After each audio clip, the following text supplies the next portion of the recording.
The cold stone walls of the Kremlin, a world woven with power, politics, and secrets.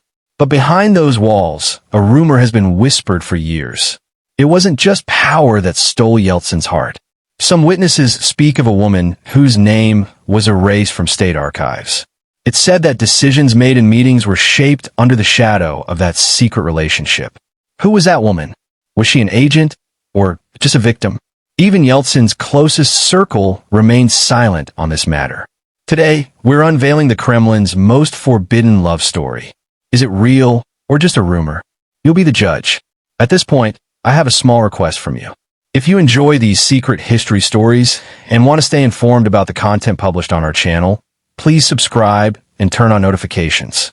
Now, let's trace that mysterious woman and step together into the Kremlin's darkest corridors. Moscow, winter '92. The Soviet Union had collapsed, a new state was being born, and Boris Yeltsin was at the very center of this chaotic transition. In those days, everyone inside the Kremlin was watching each other. Former KGB agents, new oligarchs, reform-minded politicians, and Western-leaning advisors, all breathing in the same corridors. But right in the middle of this chaos, some witnesses noticed something very different. In Yeltsin's private office, there was a woman whose name didn't appear in official protocols. The first person to notice her was a young clerk working in the Kremlin. The woman came at the same time every day, but never took the elevator. She used the back stairs, going directly to the third floor. And most intriguingly, no one ever questioned her. As if her presence there was completely natural, everyone averted their eyes. Who was this woman, and why was there such a heavy veil of silence over her existence? To reach the first clues, we need to go back. When Yeltsin was elected president in '91, he had formed a loyal team around him. But within this team, there was a woman whose name never appeared in any official document. Those who spoke about her usually did so in whispers and behind closed doors. Some called her Irina, some used a different name, but there was never any definite information. The woman's background was unclear. According to some sources, she came from Leningrad and had studied languages. According to other sources, she had an academic background and was an expert in international relations. But one thing was certain, this woman's easy entry into Yeltsin's inner circle couldn't be mere coincidence. So who really was this woman, and what kind of relationship did she have with Yeltsin? At this point, we need to understand the inner workings of the Kremlin. The period from '91 to '99 was a complete transformation period for Russia. Economic crisis, gang wars, the rise of oligarchs, and political intrigues were part of daily life. Yeltsin was trying to maintain balance within this chaos. But at the same time, he was under tremendous pressure. He was experiencing health problems, his relationships with his family were tense, and most importantly, there were very few people he could trust. It was precisely during this period that some witnesses noticed Yeltsin, including this mysterious woman, in some private meetings. The woman took notes at meetings, but these notes never entered official archives. Rumors began to spread that some of Yeltsin's decisions were shaped according to this woman's ideas. For example, during critical moments like the decision to bomb Parliament in '93, it was claimed that Yeltsin received special consultation from a woman. It's almost impossible to prove the truth of these claims because many of the records kept during that period were later destroyed or classified. However, there's one witness whose account is more detailed and consistent than others. This witness is a former guard who worked on Yeltsin's security team. The man's name is Sergei, and he retired in '98. A few years after retiring, he mentioned this woman in a private conversation with some former colleagues. According to Sergei, the woman wasn't just an advisor. It was very clear that Yeltsin was emotionally attached to her. According to Sergei's account, Yeltsin had long conversations with this woman, especially on difficult days. Sometimes these conversations lasted until midnight. But most interestingly, even Sergei didn't have definite information about the woman's identity, because talking about the woman had been informally forbidden within the security team. Sergei recounted that once when he asked a superior who the woman was, he was warned very harshly and told never to bring up this subject again. This warning showed how sensitive an issue the woman's existence was. So is this woman really an agent? This question has been debated for years. Some analysts think the woman was actually placed by the FSB to monitor Yeltsin. According to this theory, everyone around Yeltsin was trying to control him, and this woman was part of that control mechanism. But there's another theory. According to this theory, the woman was actually a figure brought close to Yeltsin by Western intelligence organizations. It's known that Western intelligence organizations were very active in Russia in the early 90s. The CIA and MI6 were running various operations to be influential in shaping the new Russia. In this context, placing someone around a critical figure like Yeltsin would be a logical move. However, all these theories lack concrete evidence. All we have are witness testimonies, whispers, and some deleted archive records. At this point, we need to move to another dimension of the story. What did Yeltsin's family think about this? Yeltsin's wife Nina was a quiet but strong woman who was always by her husband's side. However, some sources claim that Nina was uncomfortable with this mysterious woman and argued with Yeltsin about it several times. According to one rumor, after Yeltsin's heart attack in '95, Nina tried to prevent this woman from entering the Kremlin. But Yeltsin's reaction was very harsh, and the woman's access to the Kremlin continued. This situation showed how deep Yeltsin's attachment to this woman was. He wasn't even considering his family's objections. So what was behind this attachment? Just emotional closeness or a more complex relationship? '96 was a critical turning point for this story. That year Yeltsin was re-elected, but the election campaign had been very tough. Health problems were at their peak and public support was low. But at the last moment, he unexpectedly won the election. This victory is still an unexplained event for many analysts. Some think the election was manipulated. Others argue that Yeltsin's team applied a very effective strategy. But during this period, the mysterious woman enters the scene again. Throughout the election campaign, the woman participated in Yeltsin's private meetings. According to some witnesses, the most critical decisions of the campaign were made according to this woman's suggestions.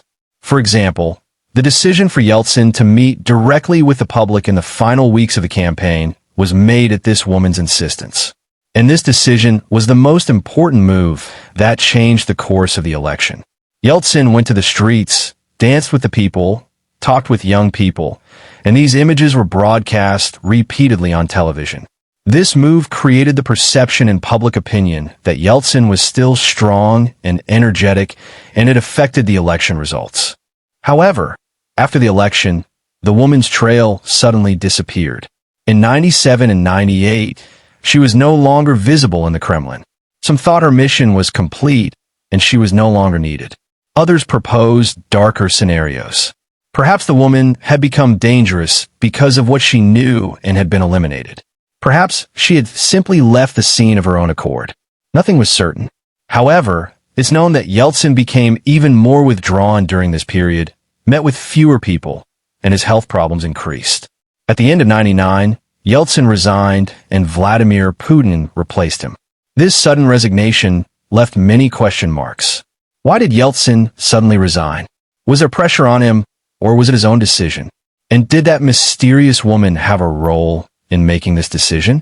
At this point, we need to evaluate the story from a broader perspective. The collapse of the Soviet Union and the birth of a new Russia was one of the most dramatic events in world history. During this process, not only political and economic, but also personal stories were shaped. Yeltsin was the symbolic figure of this process. On one hand, the hero who destroyed communism. On the other hand, a controversial leader who managed a chaotic period. But behind all this public image, there was a much more personal story. Yeltsin was a lonely man. There were very few people he could trust. He had a family, but under political pressure, his relationships with his family were also tense. At precisely this point, a woman entering his life and offering him emotional support isn't very surprising. Perhaps that woman was the only refuge for Yeltsin. Perhaps when talking with her was the only moment he could truly understand himself. Or perhaps everything was just a cold intelligence operation and Yeltsin was being manipulated. Now let's look at another dimension of this story. During Yeltsin's period, there were many power centers inside the Kremlin. Oligarchs, generals, intelligence chiefs, advisors, and even foreign lobbyists, all trying to influence Yeltsin. In this environment, Yeltsin's personal life also became an arena of power struggle. If someone could affect Yeltsin's personal life, they could indirectly affect state decisions. With this logic, that mysterious woman was perhaps part of this power struggle. Perhaps behind her, there was a power center that no one saw. Perhaps the woman was there to protect Yeltsin, or conversely, to control him. Finding answers to these questions is almost impossible because the records of that period were largely falsified or destroyed. When Putin came to power, many documents belonging to the Yeltsin period were classified and access was blocked. This situation thickened the veil over the truth even more. However, some researchers continue to examine this story from different angles. For example, in 2005, a Russian journalist started investigating this subject. The journalist conducted interviews with former Kremlin employees and reached some interesting details. According to the journalist, that woman had really existed and there was an emotional bond between her and Yeltsin. But the woman was also someone very intelligent who could think strategically. In some of Yeltsin's critical decisions, the woman's suggestions had been decisive. For example, during Russia's financial crisis in '98, Yeltsin made some radical economic decisions. These decisions were heavily criticized at the time, but in the long term they ensured Russia's survival. According to the journalist's claim, the woman's influence was great in making these decisions. The woman had deep knowledge about international finance and had given Yeltsin the right advice. However, this information was also never officially confirmed. The journalist died mysteriously before completing his research. It was announced as a car accident, but some thought it was an assassination. This death added another mysterious layer to the story. Was that journalist getting too close to the truth?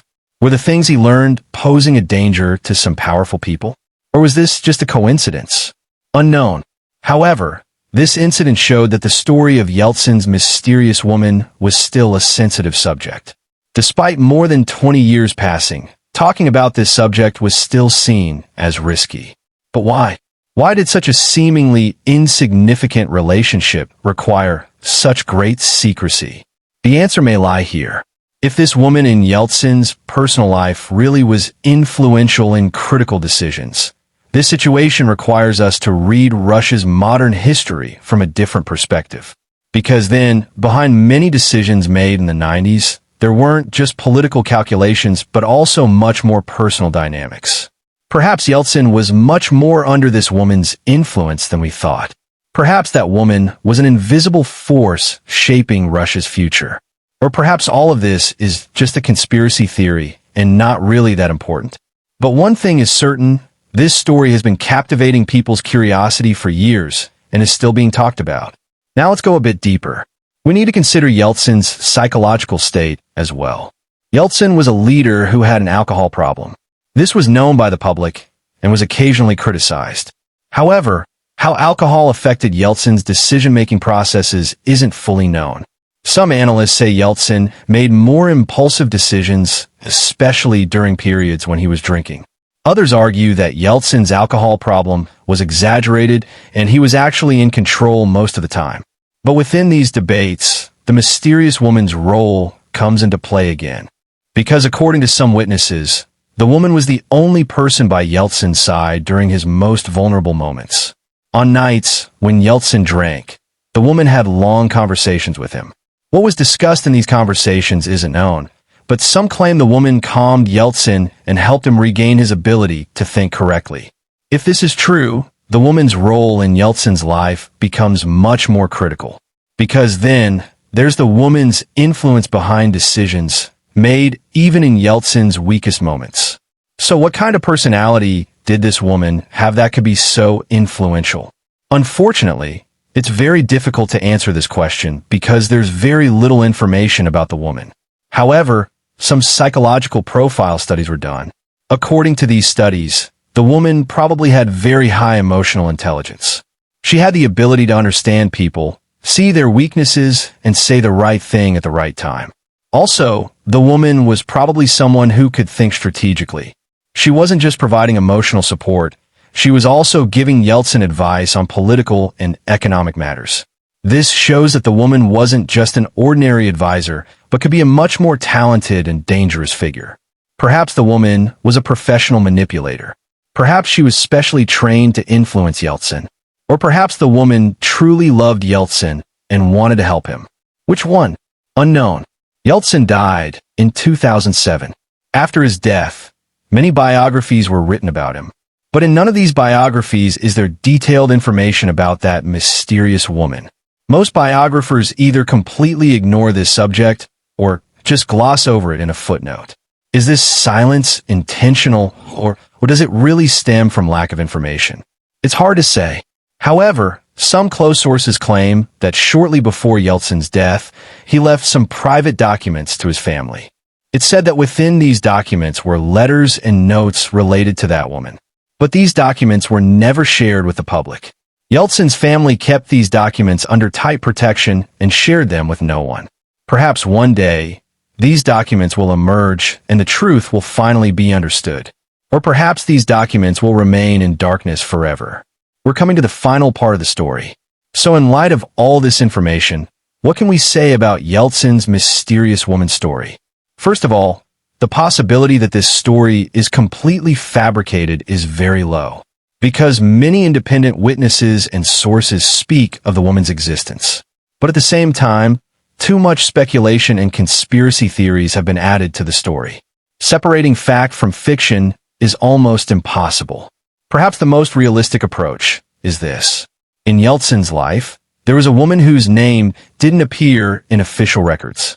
This woman was in a close relationship with Yeltsin and probably was influential in some decisions.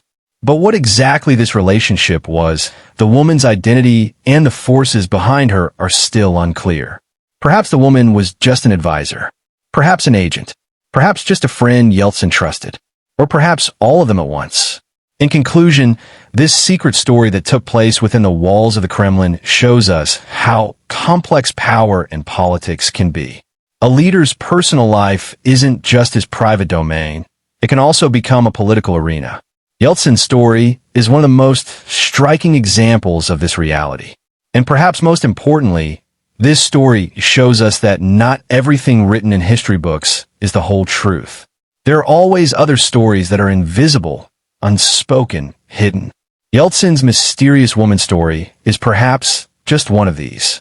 Who knows how many more stories are still hidden in the Kremlin's dark archives? Who knows if documents that emerge in the future will completely change what we know today? Time will tell. But one thing is certain. The walls of the Kremlin still hide many secrets, and perhaps these secrets will emerge one day. Until that day, we can only listen to the whispers, evaluate witness testimonies, and trace the truth. Because history isn't just what's written. History is also the sum of what's unwritten, unspoken words, and hidden secrets.